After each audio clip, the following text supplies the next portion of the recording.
Kamzat right now is asking for the rematch with Strickland. That's what he wants. We don't know what we're gonna do yet. So you make that decision at some point? Yeah. You'll just okay. Yeah.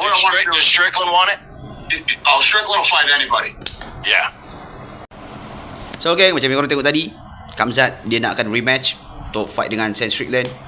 Dia dah buat permohonan kepada Dana White sendiri, dan Dana White sendiri dah confirm yang dia dapat permintaan daripada Kamzat tu untuk perlawanan semula. Kemungkinan aku rasa fight tu akan jadi, cuma kita tak tahulah bila dah, dalam masa terdekat ke atau kemungkinan hujung tahun ni ke, tak pasti lagi. Dan tapi sedang diusahakan. Dana White sendiri dah sahkan tadi, macam yang korang tengok, itu baru tau, ni cerita baru tau. Aku bukan cerita 2-3 hari lepas, dia baru je confirm kan benda tu.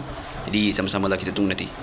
Dan aku sangat-sangat gembira dan sangat-sangat berharap match tu jadi lah kan. Kalau kita tengok fight yang baru-baru ni pun, si Kamzat fight dengan Sam Strickland tu, tak ada, dia ada macam Kamzat dominan tau.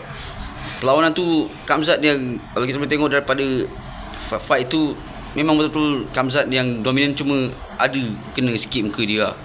Dan dah ada berdarah juga.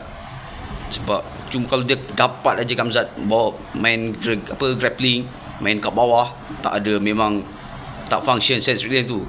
Rasa di keputusan tu mungkin boleh berubah pada aku.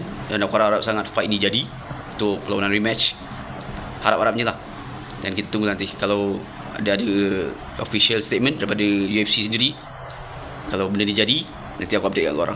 So jangan lupa guys, korang setuju tak kalau perlawanan semula Kamzat dengan Chimaev, Kamzat dengan Sam Strickland tu? Come on guys, kasih jadilah, kasih jadi Dana White, kasih jadi. So guys, kalau korang minat dengan konten macam ni, jangan lupa follow vlogstheputeri.com. Ciao.